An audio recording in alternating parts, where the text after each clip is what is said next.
Begitu ia bersanding dengan Ganjar Pranowo sebagai calon wakil presiden yang diusung PDI Perjuangan, Mahfud sekonyong-konyong berubah menjadi orang yang nyinyir. Kawan muda, kita berjumpa kembali dalam program Kata Minmot. Terima kasih kepada Anda semua yang telah menjadi subscriber kami, dan bagi Anda yang belum menjadi subscriber, kami sangat berbahagia bila Anda pun turut mensubscribe kanal kami. Kawan muda, mantan Cawapres nomor urut 3, Mahfud MD, hakikatnya adalah seorang tokoh yang langka. Langka dalam arti positif. Ia tercatat sebagai salah satu dari sedikit orang sipil yang pernah menjabat Menteri Pertahanan Republik Indonesia pada masa pemerintahan Presiden keempat Kiai Haji Abdurrahman Wahid atau Gus Dur dari bulan Agustus tahun 2000 hingga Juli 2001. Setelah itu berturut-turut ia menjadi Menteri Kehakiman dan Hak Asasi Manusia atau Menkumham masih pada era pemerintahan Gus Dur. Kemudian menjadi Ketua Mahkamah Konstitusi pada era pemerintahan Presiden SBY, lalu menjadi pelaksana tugas Menteri Pendayagunaan Aparatur Negara dan Reformasi Birokrasi pada era pemerintahan Presiden Jokowi, pelaksana tugas Menkominfo, dan terakhir Menteri Koordinator Politik, Hukum dan Keamanan atau Menko Polhukam.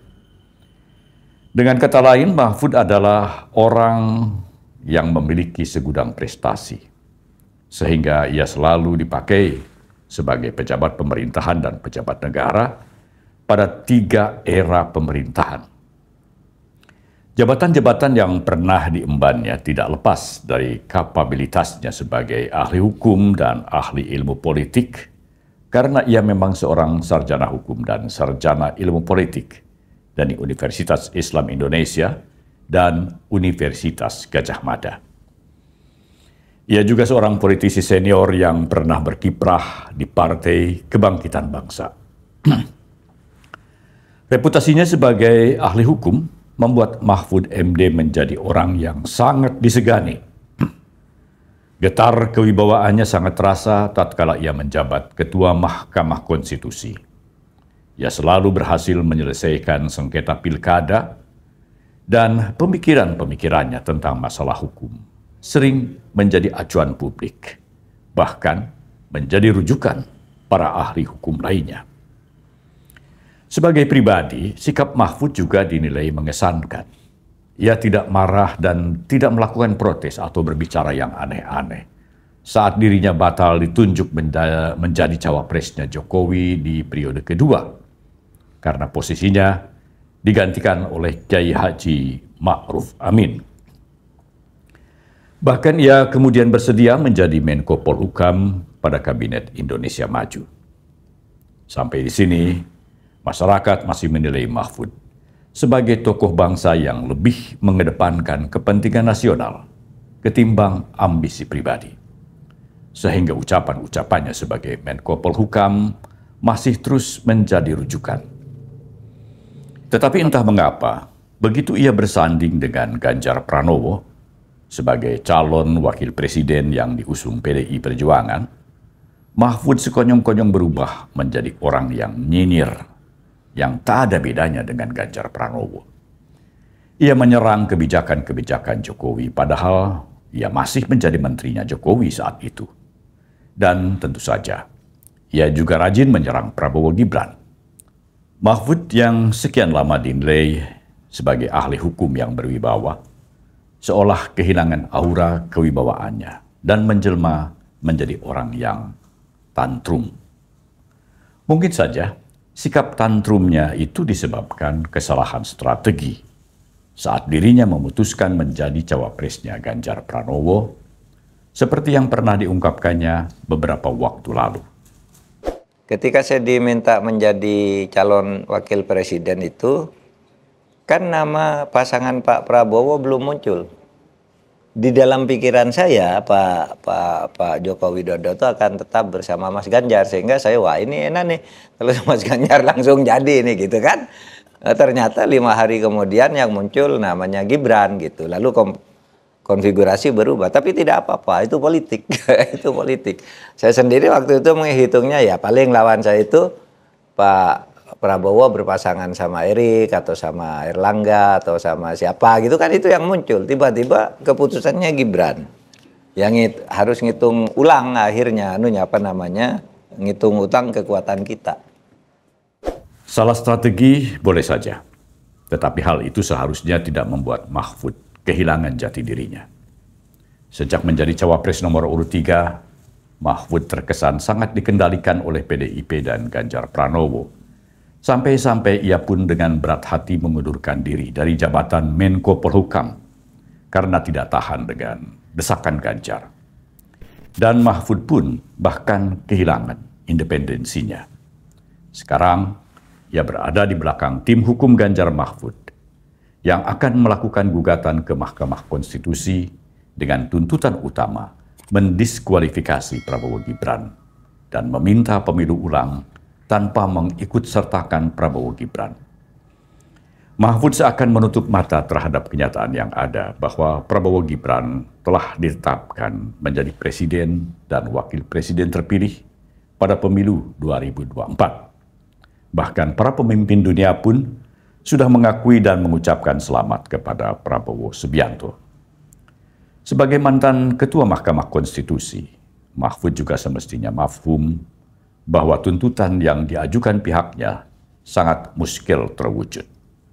Mahfud juga terbukti tidak pernah konsisten dengan ucapan-ucapannya. Hal itu dibuktikan melalui jejak digitalnya yang tidak mungkin hilang dari dunia maya. Apalagi karena mantan Menko Polhukam ini sangat gemar berbicara tentang berbagai urusan, sehingga ucapan-ucapannya yang terekam secara digital dapat kembali dilacak. Mungkin lantaran ia sangat sering berbicara di hadapan wartawan, ia sendiri lupa dengan ucapan-ucapan yang pernah disampaikannya. Tahun lalu, menjelang pemilu 2024, Mahfud pernah mengatakan bahwa setiap kontestan yang kalah dan tidak mau menerima kekalahannya dalam pemilu sudah pasti akan menuduh curang kontestan yang mengalahkannya atau kontestan yang menjadi pemenang dalam pemilu. Nanti yang akan Anda hadapi sesudah pemilu, sesudah pemungutan suara itu, tidak akan sampai 2 hari, besoknya sudah akan muncul isu curang. Semua pemilu itu dituduh curang oleh yang kalah. Saya menjadi hakim ketika menghadapi kasus-kasus seperti itu. Pokoknya yang kalah langsung bilang curang, kita ke pengadilan. Mahfud mengakui bahwa ia memang pernah menyampaikan ucapan tadi kepada Ketua Komisi Pemilihan Umum atau KPU Hasyim Asy'ari. Konon untuk memperingatkan Hasyim agar waspada dalam menghadapi kemungkinan munculnya gugatan dari pihak yang kalah yang akan menuduh pihak pemenang sebagai pihak yang curang. Dan ucapan Mahfud ini seperti memercik air di dulang. Mahfud pula lah sebagai cawapres nomor urut 3 yang kalah telak dalam Pilpres 2024 bersama capresnya Ganjar Pranowo yang berteriak keras-keras bahwa pihaknya tidak pantas kalah. Kekalahan kubu 03 menurut Mahfud dan teman-temannya terjadi lantaran kubu 02 yang menjadi pemenang pemilu telah melakukan kecurangan yang terstruktur, sistematis, dan masif. Sehingga mereka pun mengajukan gugatan ke Mahkamah Konstitusi atau MK.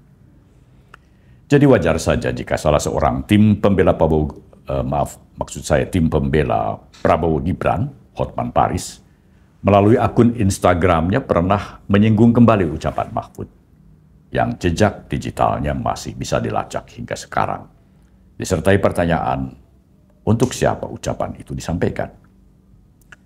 Mahfud telah mengklarifikasi dan membenarkan bahwa ia pernah mengucapkan hal tersebut. Namun kemudian ditambahi dengan imbuhan bahwa yang menggugat tidak selalu kalah. Saya memang pernah mengatakan bahwa setiap pemilu, pihak yang kalah selalu menuduh yang menang itu curang. Saya katakan itu pada beberapa kesempatan, yaitu saat KPU periode Hasyim Asy'ari dibentuk. Datang ke tempat saya diberitahu bahwa awas, nanti ada gugatan bahwa pemilu ini curang. Begitu juga saya pidato itu secara terbuka saat pembentukan TV pemilu di Trans TV pada awal tahun 2023. Jadi saya katakan bahwa setiap pemilu yang kalah itu selalu menuduh curang, itu sudah saya katakan di awal 2023. Tepatnya sebelum tahapan pemilu dimulai. Tapi jangan diartikan bahwa penggugat selalu kalah. Sebab memang sering terjadi kecurangan terbukti itu secara sah dan meyakinkan. Klarifikasi yang disampaikan Mahfud tadi sudah melebar kemana-mana. Bahkan sudah keluar dari konteks ucapannya pada tahun 2023. Klarifikasinya menimbulkan kesan bahwa Mahfud sebenarnya cukup kelabakan ketika ada yang melacak kembali jejak digitalnya. Mahfud, sebagaimana kita ketahui, berada di barisan utama kubu 03 yang menuntut agar Mahkamah Konstitusi mendiskualifikasi Prabowo Gibran dan meminta agar dilakukan pemilu ulang tanpa mengikutsertakan paslon nomor urut 2. Padahal, sejak awal hingga pemilu berjalan dan selesai, kubu Ganjar Pranowo Mahfud MD tidak pernah menolak keikutsertaan Prabowo Gibran. Bahkan terang-terangan mengakuinya sebagai pasangan capres-cawapres yang sah sesuai konstitusi. Namun setelah kalah, mereka meminta agar Prabowo Gibran didiskualifikasi. Pak Prabowo dipersilakan untuk terus mendaftar besok karena menurut putusan MK boleh 70 tahun dan Gibran juga boleh karena menurut putusan MK meskipun belum 40 tahun asal sudah pernah menjadi kepala daerah itu boleh, itu kan putusan MK. Nah soal itu tepat atau tidak tepat proses dan mekanisme pengambilan keputusannya itu soal lain. Tapi putusan MK itu sendiri mengikat dan membolehkan keduanya untuk maju. Ucapan Mahfud tadi berkebalikan dengan apa yang dilakukannya sekarang. Padahal jejak digitalnya masih segar dan masih bisa didengar dengan jelas. Kesimpulannya, masih adakah yang percaya dengan ucapan-ucapan Mahfud yang ternyata tidak pernah konsisten? Dan masih adakah yang percaya dengan loyalitas Mahfud mengingat ia sudah memperlihatkan ketidaksetiaannya kepada Presiden Jokowi yang telah memberinya kedudukan terhormat sebagai Menko Polhukam. Sampai di sini dulu kawan muda. Jangan lupa subscribe, like, dan komen. Salam Minmot. Prabowo Gibran, Man of Our Time.